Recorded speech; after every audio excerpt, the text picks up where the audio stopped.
പഴയ നിയമത്തിൽ വെളിപ്പെട്ടുകൊണ്ടിരുന്നത്.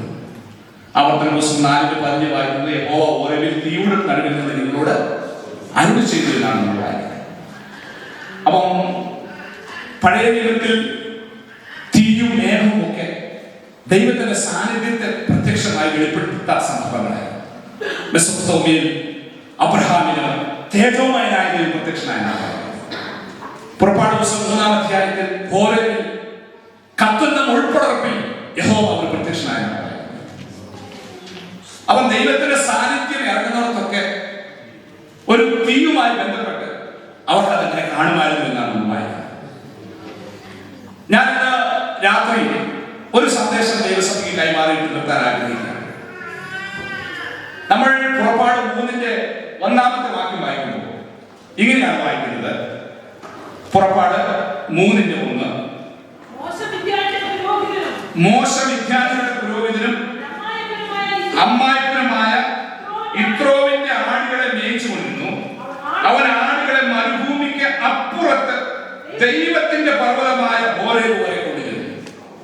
കഴിഞ്ഞ 40 വർഷം മോശ മരുഭൂമിയിലായി. സ്തെഫാനോസിന്റെ പ്രസംഗമാണ് മോശയുടെ 3 കാലഘട്ടങ്ങളെ വളരെ വ്യക്തമായി വിവരിക്കുന്നത്. 120 വർഷമാണ് മോശയുടെ ആയുസ്. ആദ്യത്തെ 40 വർഷം ഇസ്രായേലിലും, രണ്ടാമത്തെ 40 വർഷം മരുഭൂമിയിലും, ഒടുവിലത്തെ 40 വർഷം താൻ തന്റെ ജനവുമായി വാഗ്ദത്ത ദേശത്തേക്കുള്ള യാത്രയിലുമാണ്. ഇവിടെ നമ്മൾ വായിക്കുന്നു, കഴിഞ്ഞ 40 വർഷം ഇസ്രായേലിൽ കഴിച്ച് തന്റെ രണ്ടാമത്തെ സ്റ്റേജ് 40 വർഷം യിത്രോന്റെ തന്റെ അമ്മായപ്പന്റെ ആടുകളെ മേയിച്ചുകൊണ്ട് താൻ മരുഭൂമിയിൽ കൂടി കറങ്ങി. പക്ഷെ ഒരു ദിവസം അവൻ തീരുമാനിച്ചു, ഞാൻ മരുഭൂമിക്ക് അപ്പുറത്തേക്കൊന്ന് പോകും. അവിടെ എങ്ങനെയാണ് എഴുതിയിരിക്കുന്നത്? അവൻ ആടുകളെ മരുഭൂമിക്ക് അപ്പുറത്ത് ദൈവത്തിന്റെ പർവ്വതമായ ഹോരേബ് വരെ കൊണ്ടുപോയതാണ്. ഇന്ന് രാത്രി ദൈവത്തോട് ഞാൻ പറയട്ടെ, ദൈവത്തിന്റെ തേജസ് കാണണമെങ്കിൽ, ദൈവത്തിന്റെ മഹത്വം കാണണമെങ്കിൽ, ദൈവത്തിന്റെ നിന്നെ കുറിച്ചുള്ള അരുളപ്പാട് ലഭിക്കണമെങ്കിൽ, ദൈവത്തിന് നിന്നെ കുറിച്ചുള്ള പദ്ധതി വ്യക്തമാകണമെങ്കിൽ ഈ മരുഭൂമിയിൽ നിന്ന് അപ്പുറത്തേക്ക് ഒന്ന് പോകാനായിട്ട് ശ്രമിക്കും. ഒരു പുരോഗതിക്ക് വേണ്ടി നമ്മൾ ആഗ്രഹിക്കും.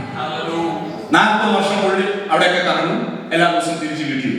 പക്ഷെ അന്ന് ഒരു തീരുമാനമെടുത്തു, ഈ മരുഭൂമിക്ക് അപ്പുറത്തേക്ക് ഒന്ന് പോകണം. ഈ 25-ാം ആണ്ടിൽ ദൈവമക്കൾ എത്ര പേര് തീരുമാനമെടുക്കും? 40 വർഷം കറങ്ങിയതുപോലെ എന്റെ റൊട്ടീൻ വിട്ട്, എന്റെ റൊട്ടീൻ ശൈലികൾ വിട്ട്, കർത്താവേ ഞാൻ ഒന്ന് അപ്പുറത്തേക്ക് പോകാനായിട്ട് ഞാൻ ആഗ്രഹിക്കുന്നുണ്ട്. ദൈവങ്ങൾ പ്രാർത്ഥിക്കുകയാണെങ്കിൽ ദൈവത്തിന്റെ വചനം വളരെ വ്യക്തമായി പറയുന്നു, ദൈവം ചിലത് നിന്നെ കാണിക്കും ഈ വർഷം. മോശ ഇസ്രായേലിനെ വീണ്ടെടുക്കാനാണ് മോശക്കാരൻ.